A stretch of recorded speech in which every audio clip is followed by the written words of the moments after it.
Break के बाद एक बार फिर आपका स्वागत है। आप देख रहे हैं मंत्रालय, और मंत्रालय में आज हमारे सवालों के जवाब दे रहे हैं मुरारी लाल मीणा, जो राजस्थान मंत्री परिषद में राज्य मंत्री के पद पर हैं।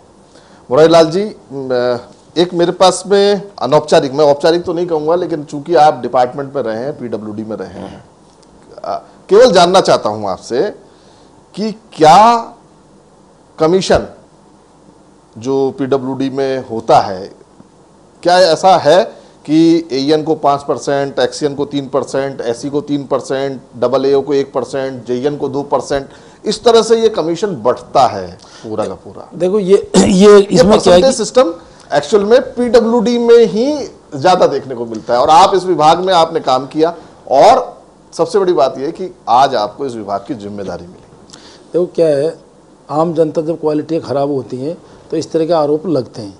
ऐसा सिस्टम कुछ नहीं है कि इतना परसेंट इतना परसेंट इतना परसेंट, और भ्रष्टाचार मैन टू मैन डिफर करता है। आप भी एएन रहे तो मैंने सोचा आपसे सवाल कर लूं, 3% आया हो आपके पास। हाँ यस, मैं इसलिए बोल रहा हूँ कि क्योंकि जनता की एक ऐसी मेंटेलिटी होगी, ऐसी मेंटेलिटी होगी जनता की।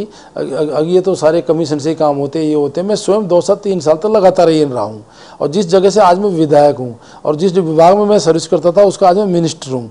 आज एक सिंगल बच्चा भी, कोई कॉन्ट्रैक्टर, सैकड़ों कॉन्ट्रैक्टर मेरे टाइम के, यदि इस तरह की कहीं बातें होती तो एक के मुँह से तो निकलता, ये इन साहब हमसे कमीशन लेते थे। एक आरोप आप पर लगता है हमेशा कि आप परिवार को बढ़ाने की बात करते हैं, और आपके परिवार के अंदर जो लोग हैं उनको आप मैक्सिमम फायदा पहुंचाने की बात करते हैं, चाहे वो कंस्ट्रक्शन कंपनियों के जरिए हो। क्या कहना चाहेंगे? ऐसा क्योंकि देखिए, मैं आपको एक छोटा सा बताना चाहूँगा, क्योंकि एचबीसी एक माध्यम है कि आप अपनी बात पूरी तरह से रख सकें, पूरे राजस्थान के सामने रख सकें, आपके क्षेत्र के सामने रख सकें, और कुछ जो सवाल हैं जनता के मन में उनको जानने का हक है कि मुरारी लाल मीणा के मुंह से सुने कि वो क्या सच में परिवारवाद की राजनीति करते हैं। देखो परिवार, ये बिल्कुल मैं इस बात को मानता हूँ। यदि आपके बिजनेस नहीं होगा, यदि आपके खेती नहीं होगी, यदि आपके पास धंधा नहीं होगा, तो ये राजनीति है। इसमें हमको चुनाव में खर्चा करना पड़ता है, अब खर्चा करना पड़ता है। और जिस नेता के पास में ये सब चीज़ नहीं है, मैं गारंटी के साथ में कह सकता हूँ वो नेता भ्रष्टाचार करता है। मतलब भ्रष्टाचार ना करें, इससे अच्छा है कि मेहनत करके 2 पैसे कमाओ, धंधा करो, अपना घर का खर्चा चलाओ, बच्चों को पालो। हमने पिछले जो पीडब्ल्यूडी मंत्री थे राजेंद्र राठौड़, उनसे बात की। हमने सबसे ज़्यादा सड़कों से गाँव को जोड़ा, सबसे लंबी सड़कें बनाई, गुणवत्ता लेके बनाई।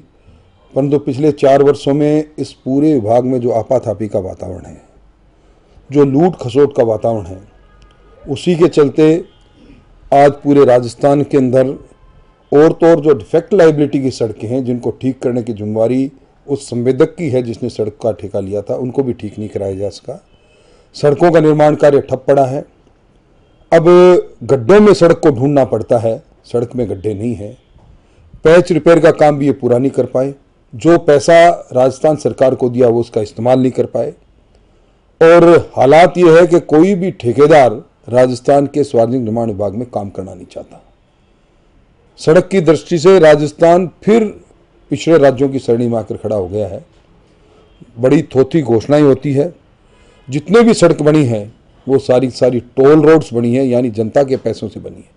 इसलिए सबसे फिसड्डी विभाग है, और इस विभाग पर भ्रष्टाचार के अनगणित दाग लगे। प्रधानमंत्री जी की यात्रा के टेंडर होने से पहले 2.25 करोड़ रुपए का काम एक फर्म काम करना प्रारंभ कर दें, इसका मतलब आप समझ जाएं कि इस पूरे विभाग में चिन्हित लोग अपनी मर्जी से बिना टेंडर के काम करते हैं। टेंडर तो मात्र एक औपचारिकता है। राजेंद्र राठौड़ जी ने सीधा सीधा आरोप लगाया है, भ्रष्टाचार नंबर 1 बात। दूसरी बात, सबसे फिसड्डी विभाग। देखो मैं भी देख रहा था इनके जो आरोप हैं। मैंने पहले तो बोला कि सरकार ने कोई सड़क नहीं बनाई, हमने सारी सड़कें बनाई। ये रिकॉर्डली चीज़ है। हमारी सरकार ने पहली बार राठौड़ साहब के टाइम पे सड़क बनी थी केवल प्रधानमंत्री ग्राम सड़क योजना में। मेरा उनको ऊपर आरोप है, मात्र उन्होंने 5 साल के अंदर केवल 10-10 किलोमीटर एक विधानसभा में सड़कें दी थी। पहली बार हमारी सरकार ने 2900 गाँवों को राजस्थान के अंदर अपने फंड से, राज्य सरकार के फंड से, नाबार्ड से लोन लेकर के सड़क हम बना रहे हैं, जिसमें 1500 सड़क तो स्वीकृत कर दी, उनका काम चालू है। तो ये इस बात को सिद्ध करता है कि मैंने बताया कि इनका काम है केवल झूठ बोलना और असत्य बयान करना, जनता को भ्रमित करना। दूसरी बात कर रहे हैं भ्रष्टाचार की, सड़क खराब होने की, उसके लिए मैंने पहले आपको बताया कि वो इन्हीं के कारनामे थे जो इन्होंने कनिष्ठता के पद खत्म कर दिए। इन्होंने आज हमारी स्थिति ये है कि ये कह रहे हैं कॉन्ट्रैक्टर, आज कॉन्ट्रैक्टर ये कह रहे हैं कॉन्ट्रैक्टर काम नहीं करना चाहता। हाँ, अब आप स्वयं सोचो, इनकी इसी बात से सिद्ध होता है। ये कह रहे कॉन्ट्रैक्टर काम क्यों नहीं करना चाह रहे। यदि कॉन्ट्रैक्टर को हम लिबर्टी दे देंगे, उसको हम ढीला छोड़ देंगे, तो इनके टाइम पे मच्छे के कॉन्ट्रैक्टर काम करते थे, क्योंकि इन्होंने डील दे रखी थी। हमने उनको टाइट किया, हमने क्वालिटी सुधारी है, इसलिए हर कॉन्ट्रैक्टर सोच के काम लेता है। अब यह काम सही करना पड़ेगा। आप पर एक आरोप हमेशा ये भी लगता रहा है कि आप तबादलों की राजनीति करते हैं।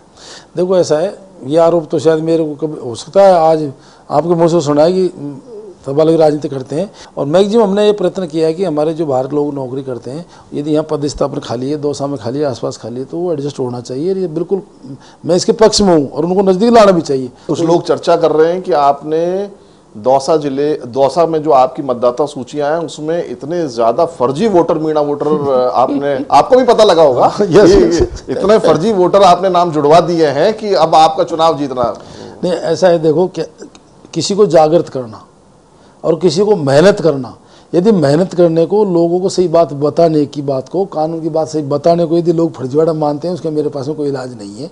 अच्छा, अंतिम चलते चलते एक सवाल मैं आपसे पूछना चाहूँगा, क्या सीन देख रहे हैं इस समय राजस्थान का?